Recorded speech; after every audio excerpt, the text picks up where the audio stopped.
सभी को नमस्कार।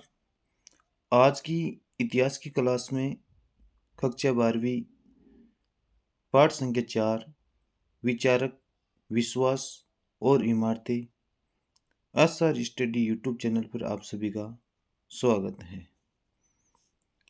आज हम जानेंगे कक्षा 12वीं इतिहास के अंदर पाठ संख्या 4 के अंदर कुछ महत्वपूर्ण प्रश्न।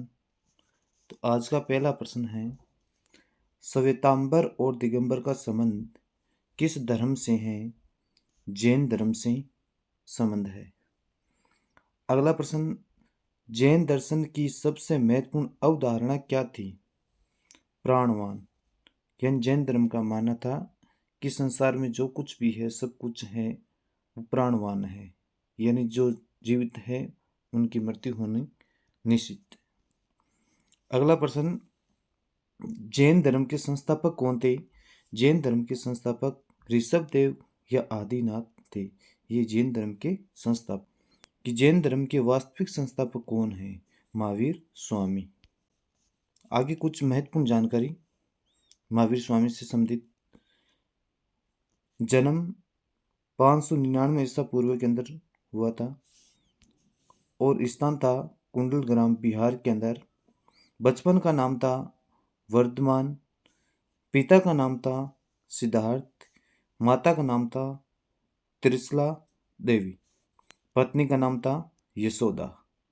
और इनको ज्ञान की प्राप्ति 12 वर्ष तक तपस्या करने के बाद इनको ज्ञान की प्राप्ति हुई थी। 30 वर्ष की आयु में इन्होंने घर त्याग दिया था। 30 वर्ष की आयु में इन्होंने क्या किया? अपने घर को त्याग दिया। फिर अगला प्रश्न, जैन धर्म के 24वें तीर्थंकर महावीर स्वामी हैं। महावीर स्वामी को ज्ञान की प्राप्ति कहाँ हुई थी? रिजु वालुका नदी और साल वृक्ष के नीचे इनको केवली ज्ञान की प्राप्ति हुई थी। यानी इनको जो ज्ञान की प्राप्ति हुई थी उसे केवली ज्ञान की प्राप्ति कहा जाता है। अगला प्रश्न, महावीर स्वामी ने प्रथम उपदेश कहाँ दिए थे? महावीर स्वामी ने प्रथम उपदेश पावापुरी, बिहार के अंदर इसने सबसे पहले उपदेश दिए थे।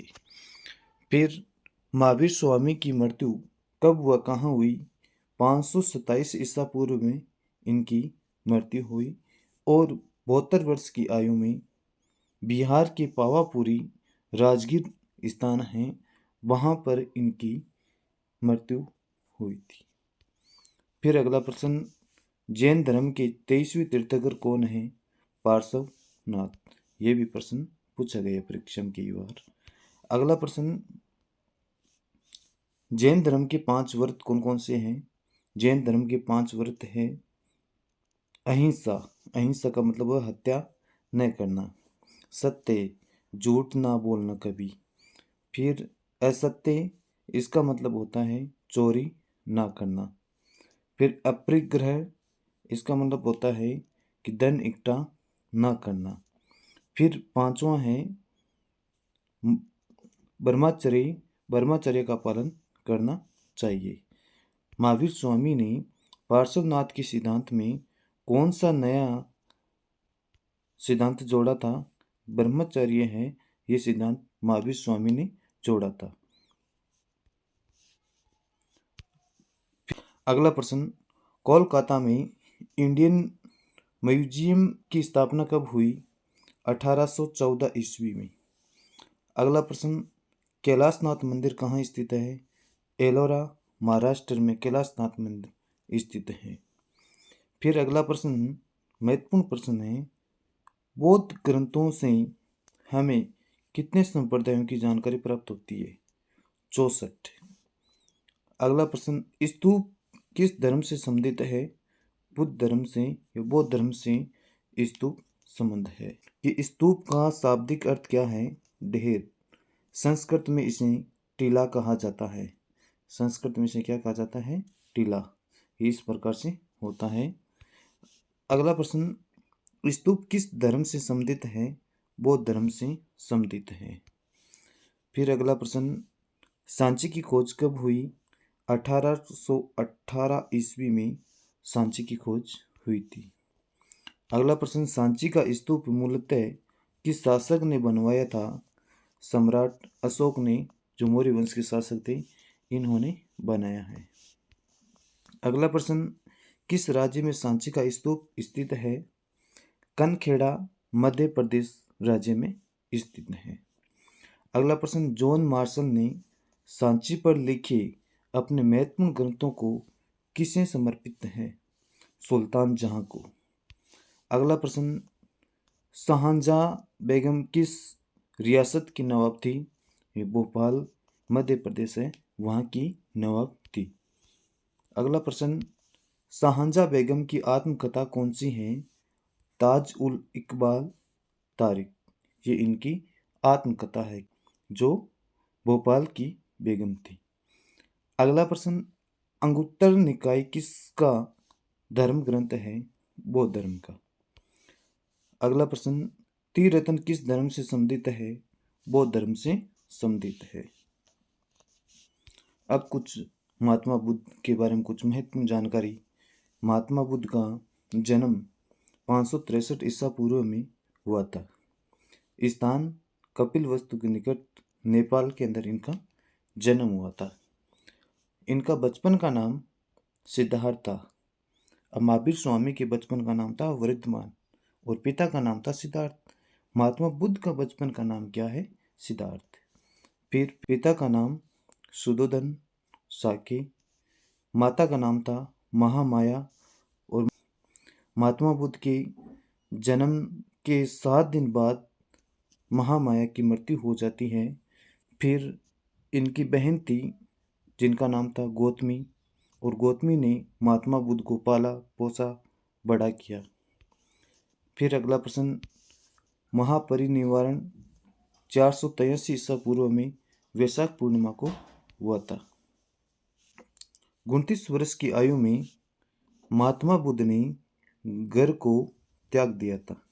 घर को त्याग दिया था महात्मा बुद्ध ने कब? 29 वर्ष की आयु में।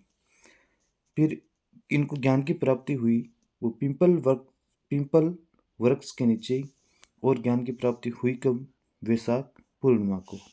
महात्मा बुद्ध को जन्म वैशाख पूर्णिमा को हुआ था और इनको ज्ञान की प्राप्ति वैशाख पूर्णिमा को, और इनको मृत्यु या फिर जिसे महापरिनिर्वाण कहा जाता है, इसे निवारण की जो प्राप्ति हुई थी वो भी वैशाख पूर्णिमा के दिन हुई थी। अगला प्रश्न, गौतम बुद्ध के गृह त्याग की घटना बौद्ध धर्म में क्या कहा जाता है? महाविनिष्क्रमण कहा जाता है।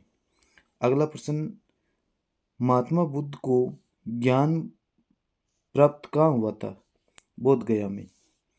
फिर अगला प्रश्न, महात्मा बुद्ध ने प्रथम उपदेश कहाँ दिया? सारनाथ में। अगला प्रश्न है, महात्मा बुद्ध को सारनाथ में दिया गया प्रवचन क्या कहलाया? धर्म चक्र प्रवर्तन। अगला प्रश्न, महात्मा बुद्ध ने सबसे ज़्यादा उपदेश कहाँ पर दिया था? तो श्रावस्ती स्थान है जहाँ पर महात्मा बुद्ध ने सबसे ज़्यादा उपदेश दिया, और सबसे पहले कहाँ दिया था? सारनाथ में दिया था। और इनको ज्ञान की प्राप्ति कहाँ हुई थी? बोध गया में। अगला प्रश्न, महात्मा बुद्ध को महापरिनिर्वाण कहाँ प्राप्त हुआ? कुशीनगर में। 80 वर्ष की अवस्था में इनको महापरिनिर्वाण का प्राप्ति हुआ था। अगला प्रश्न, गौतम बुद्ध के समकालीन मगध का सम्राट कौन था? बिंदुसार, जो मौर्य वंश का शासक था। अगला प्रश्न, किसके शासनकाल में बौद्ध धर्म का विभाजन हीनयान और महायान संप्रदाय में हुआ था? कनिष्क शासक थे जो कुषाण वंश का शासक था।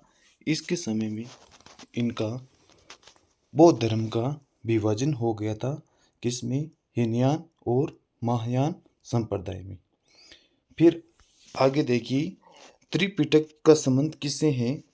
ये बौद्ध धर्म से संबंध है। त्रिपिटक कौन कौन से है? 3, यानी जो 3 पिटक थे उससे त्रिपिटक कहा जाता है। एक था विनय पिटक, और इसके अंदर संघ नियमों का संग्रहण किया गया है। फिर एक था सूत पिटक और इनका संबंध किससे है, तो बुद्ध की शिक्षाएं, सिद्धांत तथा आचरण ये सूत पिटक से संबंधित है। आगे है अभिधम पिटक, बौद्ध धर्म के सिद्धांत की दार्शनिक व्याख्या की गई है किसमें, अभिधम पिटक में। अगला प्रश्न, प्रथम बौद्ध संगीत का आयोजन कहाँ हुआ था, राजगृह में हुआ था। अगला प्रश्न है द्वितीय बौद्ध संगीत का आयोजन कहाँ हुआ था, ये वैशाली बिहार में हुआ था। फिर है तृतीय बौद्ध संगीत का आयोजन कहाँ हुआ था, पाटलिपुत्र में। बौद्ध संगीत का आयोजन कहाँ हुआ था, ये श्रीनगर, और इस समय शासक कौन थे, कनिष्क शासक थे जो कुषाण वंश के थे। अगला प्रश्न है जिस बौद्ध वृक्ष के नीचे बुद्ध को ज्ञान प्राप्त हुआ उसे किसने नष्ट कर दिया, शशांक ने इस वृक्ष को नष्ट कर दिया जो पीपल का वृक्ष था।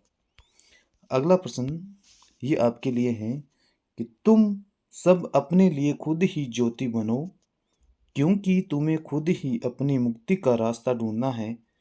कथन किसका है आपको कमेंट करके बताना है।